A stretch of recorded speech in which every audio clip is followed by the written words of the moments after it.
Now, Russia has denied rejecting the US-Ukraine peace proposal outright after a 5-hour Kremlin meeting between Putin and his team, and Trump's negotiators failed to produce a breakthrough to end the conflict.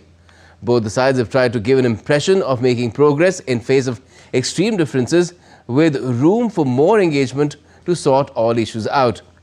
This has caused frustration in the White House, prompting the US president to call it a mess. But Russia looks ready to talk endlessly as long as it keeps building on its recent successes in the battlefield.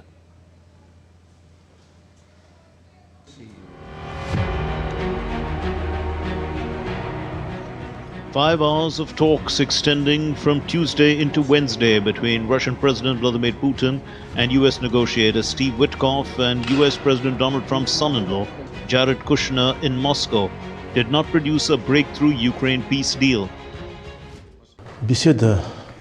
The conversation was very useful, constructive and very meaningful. It lasted not for 5 minutes but for 5 hours. Naturally, we discussed with US colleagues the content of those drafts, those documents which the Americans submitted to Moscow some time ago.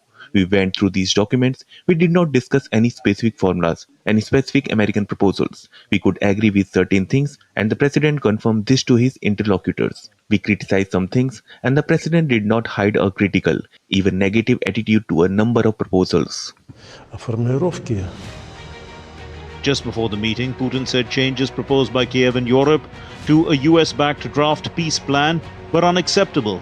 He even sounded out a warning to Europe. We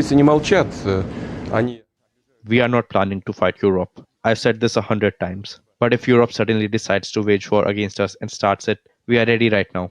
There can be no doubt about that. The question is, if Europe starts a war with us, I believe that very quickly. This is not Ukraine. With Ukraine, we act in a surgical, careful way. You understand, right? It is not war in the full modern sense of the word. If Europe chooses to start a war, the situation can very quickly reach a point where there will be no one left for us to negotiate with. While Tuesday's talks were underway, Trump told his cabinet in Washington that the conflict had not been easy to resolve, describing it as a mess. As you know, we have a problem with a war that our people are trying to settle now with Russia and Ukraine. We are not involved in the war monetarily anymore. Biden gave away $350 billion like it was candy. That's a massive amount of money. And much of it in cash, a lot of it in equipment. I don't give away anything. We sell the equipment to NATO. The European nations pay us for the equipment, 100% price.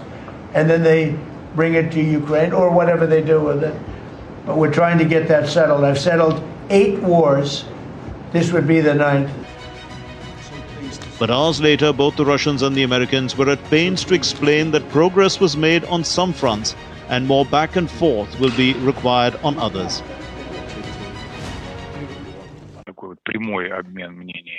The direct exchange of opinions took place yesterday for the first time. Yesterday, something was accepted, something was rejected as unacceptable. It is a normal working process in the search of compromise. We highly value Trump's political will to continue finding a resolution for Ukraine's peace settlement. Of course, we are grateful to Trump's administration for these efforts. We are all ready to meet as many times as needed to reach a peaceful settlement. What they're literally fighting over now is about 30 to 50 kilometer space in the 20% of the Donetsk region that remains. And so what we have tried to do, and I think have made some progress, is figure out what can the Ukrainians live with that gives them security guarantees for the future. They're never going to be invaded again. But the US Secretary of State was tellingly missing from the group photo of NATO foreign ministers in Brussels on Wednesday, where they had a meeting centered on Ukraine and defense issues. Ukrainian President Volodymyr Zelensky was quick off the blocks on social media to announce his top negotiator Rustem Umerov will hold talks with the EU in Brussels before preparing for another round of talks with Donald Trump's envoys. Wednesday also brought forth the European Council's legally binding agreement with the European Parliament on phasing out Russian gas imports by 2027 as part of an effort to end dependency on Russian energy. Tussle over territory remains the biggest sticking point, as this footage surfacing on Tuesday also shows. Verified by Reuters, it has a couple of Russian soldiers waving the Russian flag on top of a building at the entrance of Pokrovsk. the Donbas logistics hub, which Russia claims to have taken, with Ukraine saying it's still being fought over. Russia wants Ukraine to give up all of Donbas as part of a peace deal, and Kiev remains unwilling to consider it despite losing ground in the region, almost inch by inch as the fighting drags on. Gautam Roy's report for DD India.